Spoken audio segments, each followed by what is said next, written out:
bahagia atau tidak itu tergantung pemikiran kita tentang diri kita. Meskipun mungkin sebenarnya ujiannya hanya kecil saja.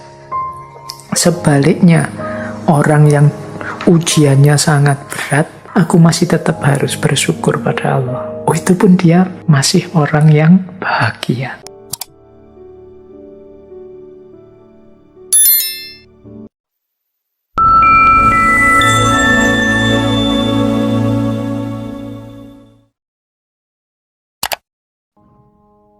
Assalamualaikum warahmatullahi wabarakatuh.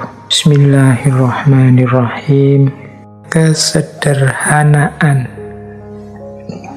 Ini banyak orang bertanya, seperti apa sih yang dimaksud hidup sederhana itu?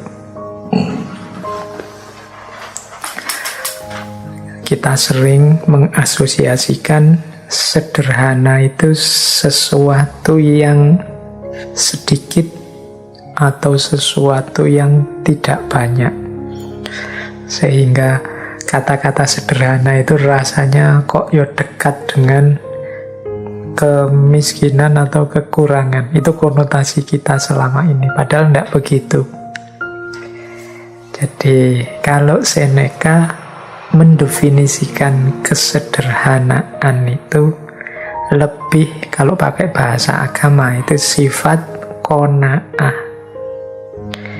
Jadi qanaah itu maksudnya menerima apa adanya, mensyukuri apa yang sekarang kita miliki.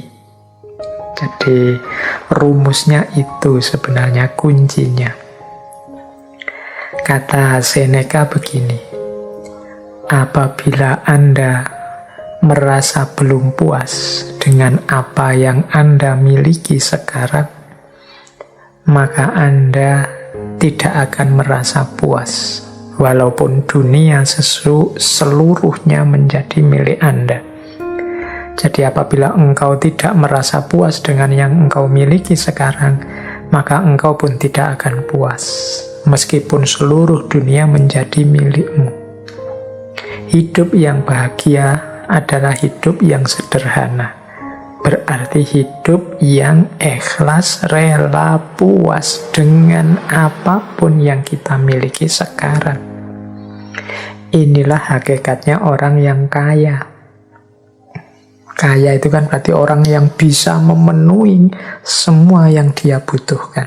Kalau orang merasa aku merasa puas, merasa cukup dengan yang aku miliki, ini kan mentalnya orang kaya.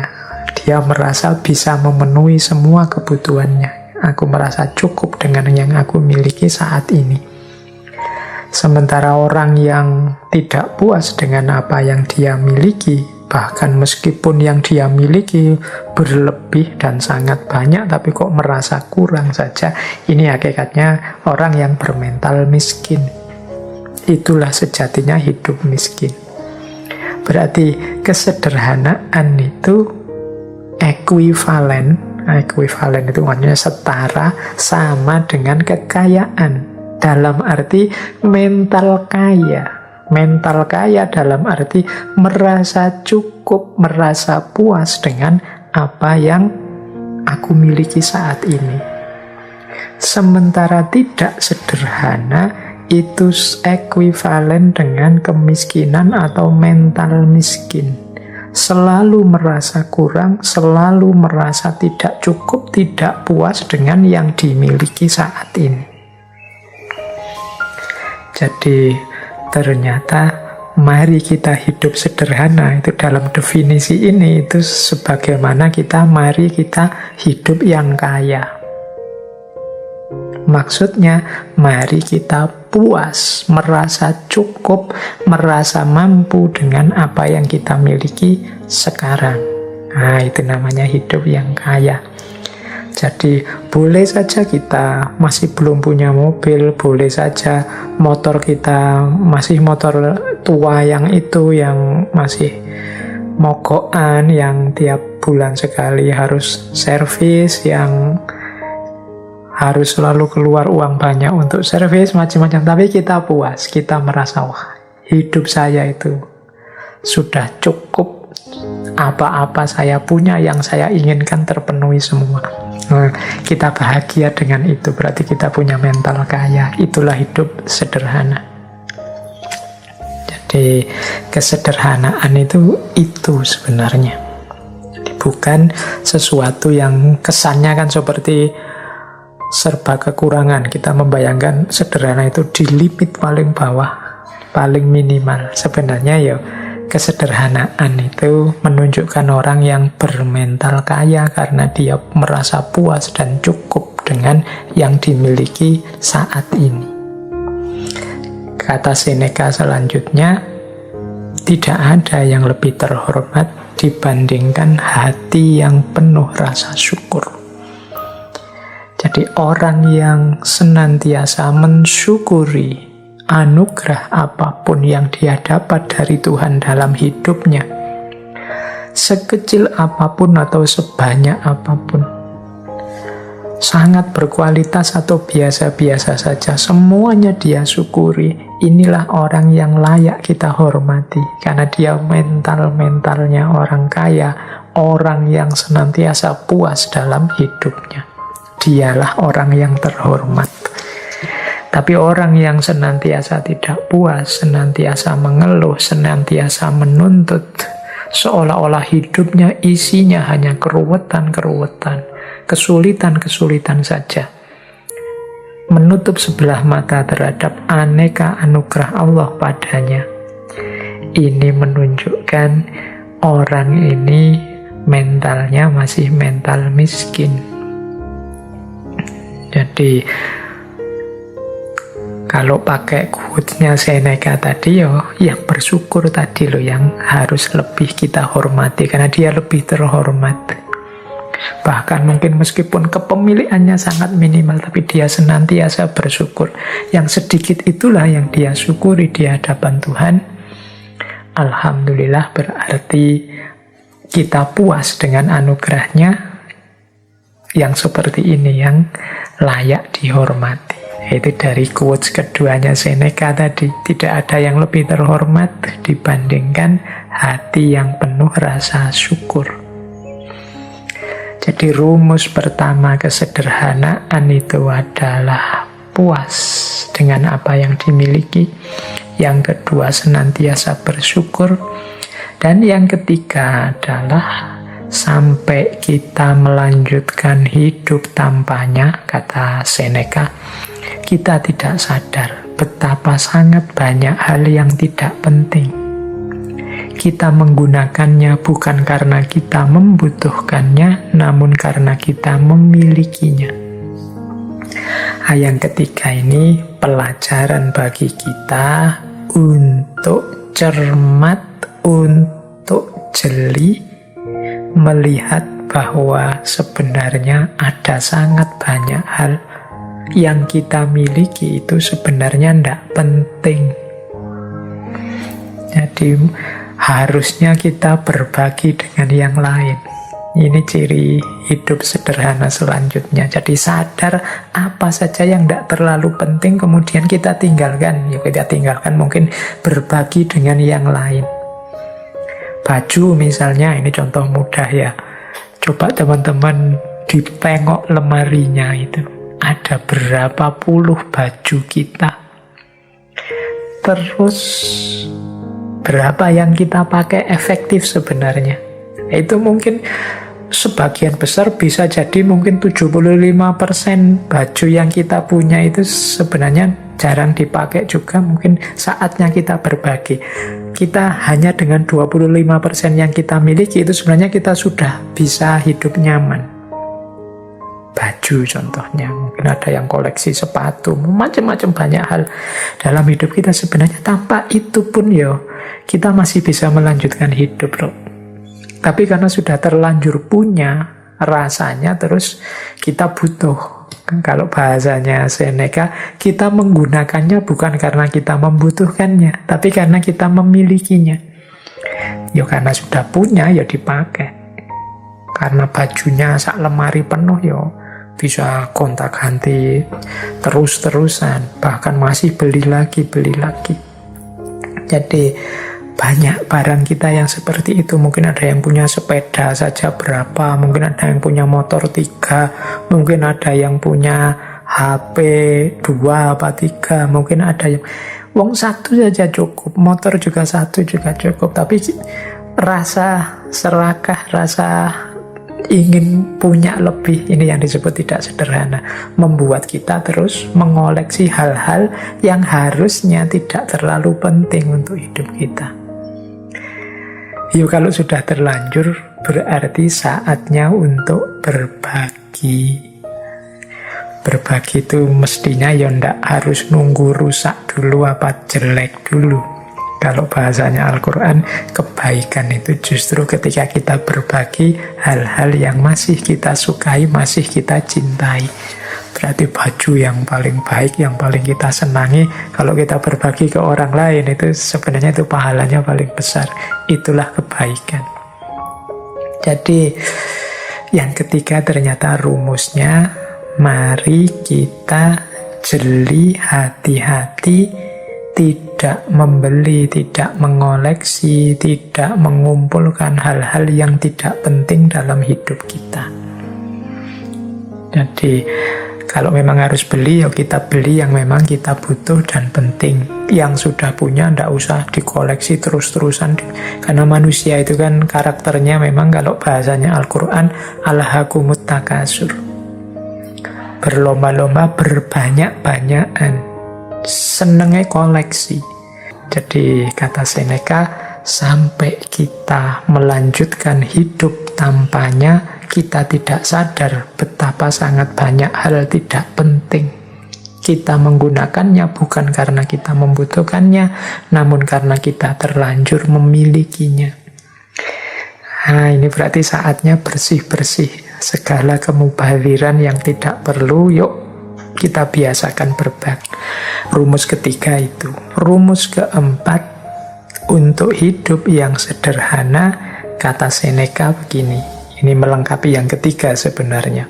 Apapun yang melewati batasnya selalu dalam keadaan tidak stabil. Nah, yang ketiga ini rumus jangan berlebihan. Apapun itu ada batasnya. Apapun itu. Jadi bahkan termasuk kebaikan. Kan sering saya bilang, baik itu utama. Tapi terlalu baik kadang-kadang malah jadi tercela. Terlalu pokoknya ada terlalunya, itu kan berarti melewati batas. Membaca itu utama, tapi kalau hidup untuk membaca terus, nggak peduli makan, nggak peduli temennya sakit, nggak peduli apa, ya jadinya nggak utama. Rajin itu bagus, terlalu rajin itu ya kadang-kadang malah diketawain orang. Kuliah jam 7, rajin sekali, setengah 7 sudah sampai di kelas nunggu dosennya. Tapi terlalu rajin, misalnya kuliah jam 7, jam 5 habis subuh sudah nunggu di kampus, itu mungkin malah diketawai orang. Nggak, segalanya ada batasnya, yang wajar saja. Itu kesederhanaan. Jadi jangan melampaui batasnya. Jadi makan ya sewajarnya saja, jangan kekurangan. Dan jangan pula kelebihan. Minum juga begitu, beraktivitas juga begitu. Olahraga itu penting, tapi yo ada batasnya, jangan olahraga atau urusan mentang-mentang penting. Nggak juga begitu. Lari itu penting, tapi yo diukur kekuatannya, jangan berlebihan, tapi juga jangan kekurangan. Sepedaan itu penting, diukur kekuatan kapasitasnya. Jangan sampai nanti blunder, inginnya sehat malah jatuh sakit. Jadi kalau mengikuti rumusnya Seneca ini berarti mari kita hidup yang sederhana. Rumus yang pertama, sederhana itu kita puas, kita terima apapun yang kita miliki saat ini. Jadi seperti saya bilang tadi ya, qanaah. Yang kedua, mari kita bersyukur. Yang ketiga, mari kita hidup yang efektif. Jadi yang tidak penting, tidak usah diambil, dimiliki. Yang sudah terlanjur dimiliki, boleh kalau memang mungkin kita bagi untuk sesama. Dan untuk selanjutnya, jangan memubazirkan apa yang kita miliki untuk hal-hal yang tidak penting. Misalnya membeli yang tidak ada gunanya, hanya mengikuti hobi saja tanpa ngerti batasnya. Itu hidup sederhana. Dan yang terakhir ya tadi tentang batas. Jadi apapun yang kita inginkan untuk kita miliki atau kita lakukan, mari kita penuhi itu sesuai batasnya, tidak kekurangan maupun berlebihan, pas saja sesuai situasi dan kondisi kita. Nah, sekarang mari kita belajar tentang kebahagiaan.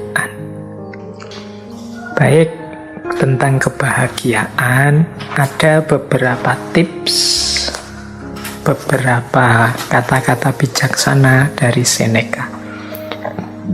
Yang pertama, kata Seneca begini, orang itu menjadi sengsara karena ia berpikir dirinya begitu. Begitupun dengan bahagia.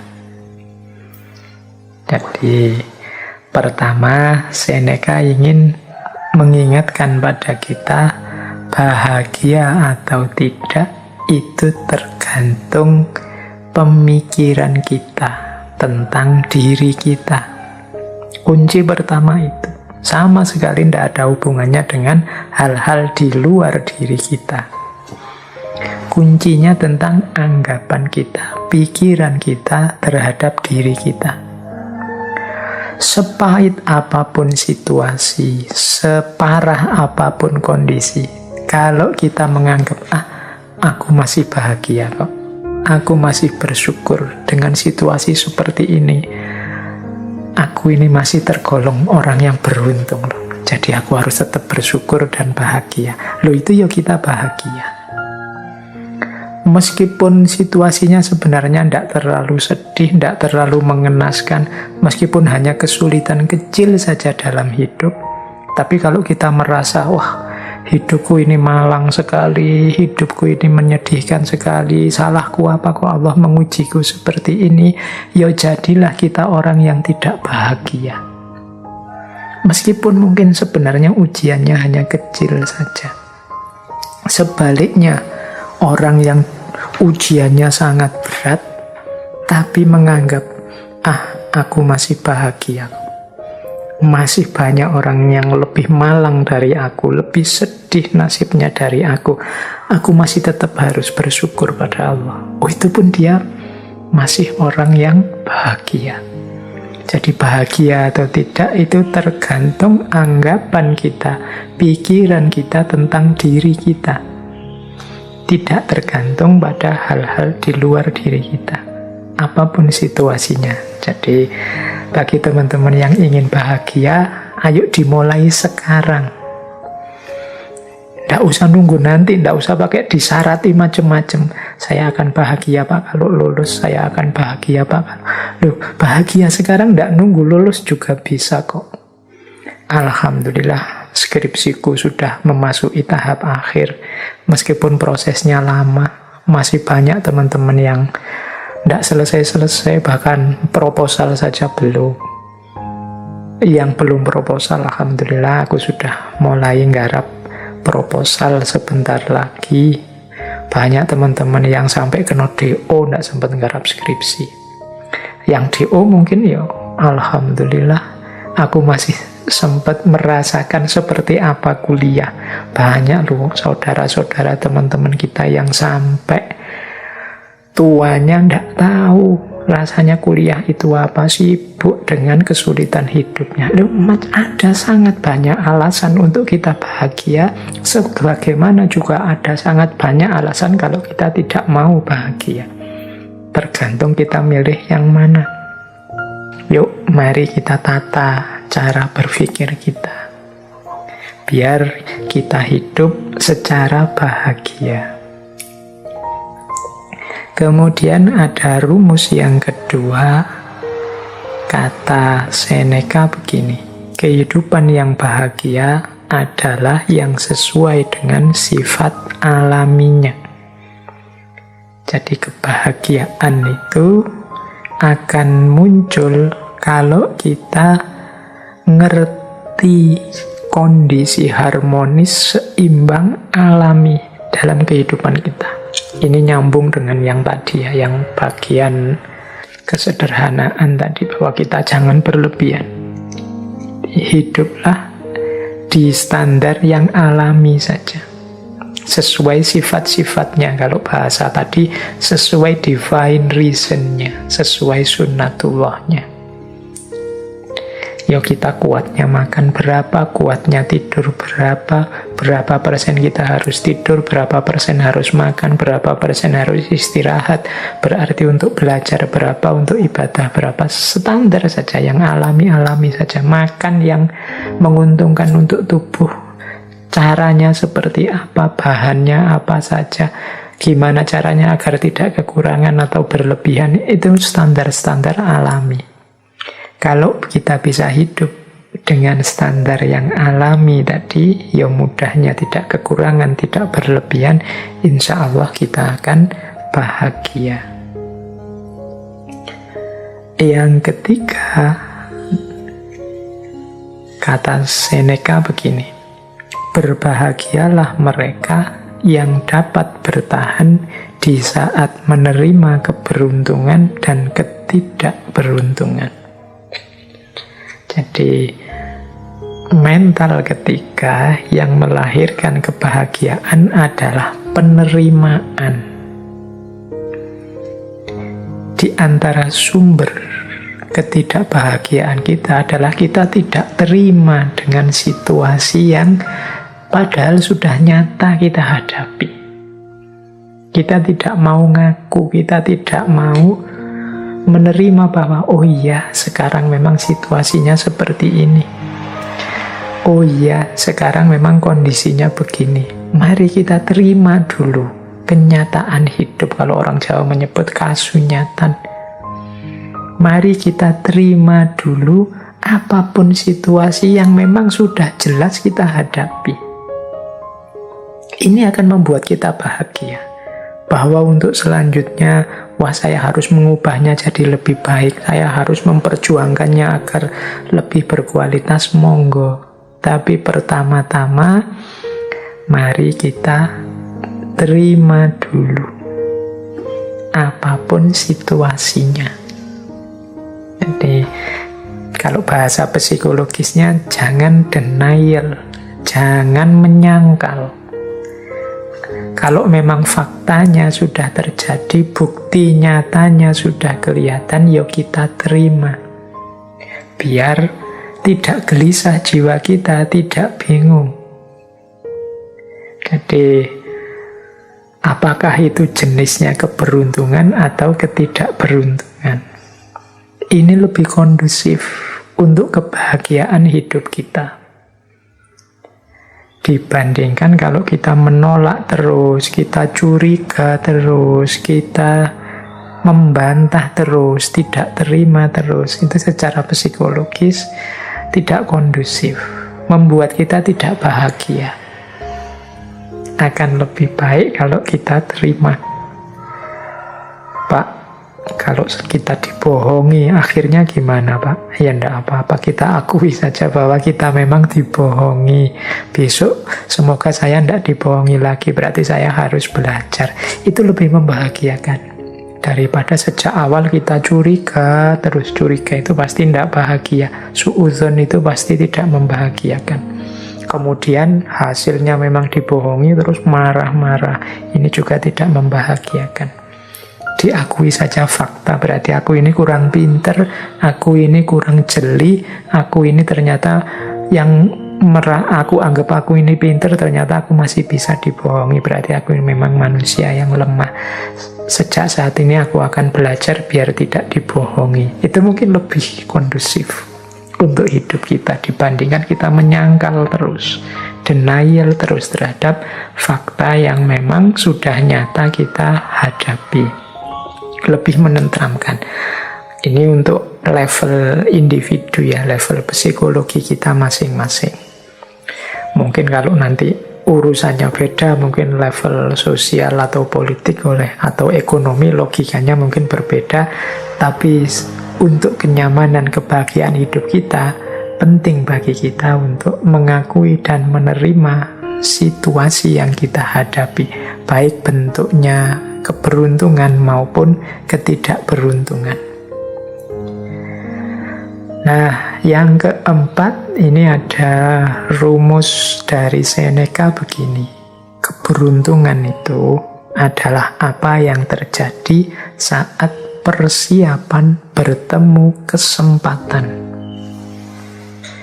Ini rumusnya unik ya. Kita dulu sering mendengarkan kalimat kejahatan itu terjadi kalau ada niat dan ada kesempatan.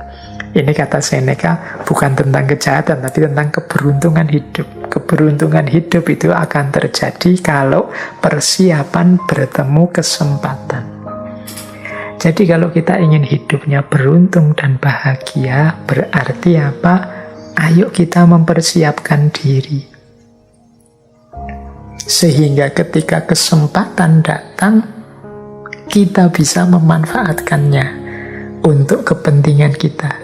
Itulah namanya beruntung. Untuk hal apa saja yang kita inginkan jadi target-target kita, kalau tadi di depan aja tujuan hidup kita, mari kita siap-siap.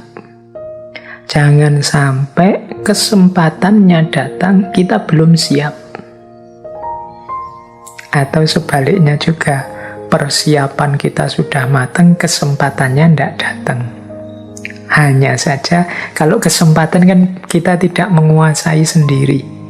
Kesempatan itu kadang datang dari luar diri kita. Tapi kalau persiapan itu kita sepenuhnya yang melakukan. Jadi mari siap-siap. Sampean ingin apa? Misalnya saya nanti ingin jadi orang yang di masyarakat itu dihargai, kemudian mungkin disuruh ceramah, disuruh sambutan, bisa kalau tiba-tiba disuruh memberi tausiah, wah itu besok bayanganku begitu aku. Nah, berarti harus sejak sekarang latihan ngomong, latihan pidato, latihan ceramah, itu persiapan. Siapa tahu tiba-tiba ketemu momen, monggo mas memberi sambutan, memberi tausiah, ini Pak Yainya ndak datang, lu kita sudah siap. Itu kan keberuntungan. Begitu tampil, wah ternyata luar biasa, besok diundang bicara lagi ya. Itu namanya keberuntungan. Ketika persiapan ketemu kesempatan. Tapi kalau kita tidak siap sama sekali dan memang tidak menyiapkan diri, ya kesempatannya datang, dia akan lewat sia-sia. Monggo mas tausiah. Aduh mohon maaf saya tidak mampu, saya tidak pernah, saya tidak bisa. Ya sudah, kesempatannya lewat. Itu contoh sederhana. Dalam hal apapun juga begitu. Ketika teman-teman ingin meraih sesuatu, persiapkanlah diri sebaik-baiknya sehingga ketika sesuatu itu hadir, kita sudah siap menyambutnya. Itulah kuncinya hidup bahagia. Jadi beruntunglah kita yang ketika kesempatan datang kita sudah siap. Ini diantara rumusnya kebahagiaan. Berarti sehubungan dengan target-target hidup kita, keinginan-keinginan kita harus mempersiapkan diri untuk menghadapinya, mengelolanya begitu kesempatannya datang. Karena keberuntungan itu terjadi ketika persiapan bertemu kesempatan. Jadi ada 4 rumusnya kebahagiaan. Kalau versinya Seneca, yang pertama pikiran kita tentang diri kita jadi kunci bagi kebahagiaan kita. Yang kedua, hidup yang alamiah. tidak berlebihan, tidak kekurangan, sesuai sunnatullahnya, akan lebih membahagiakan. Yang ketiga, kekuatan kita untuk menerima, kemampuan kita untuk menerima apapun situasi, baik beruntung atau tidak beruntung, adalah sumber kebahagiaan.